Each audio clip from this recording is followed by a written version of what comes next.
Dünya güzel. Yönü ol. Dine güzelliği görüp bilenler için güzel. Huday her bir zadi güzel edip yarattı.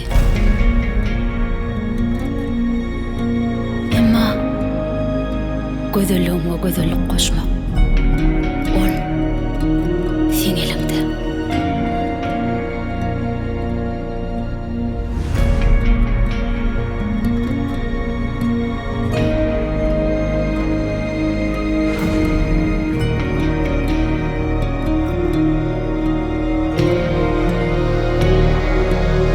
Yönü sen dine doğru saylap bilmemler.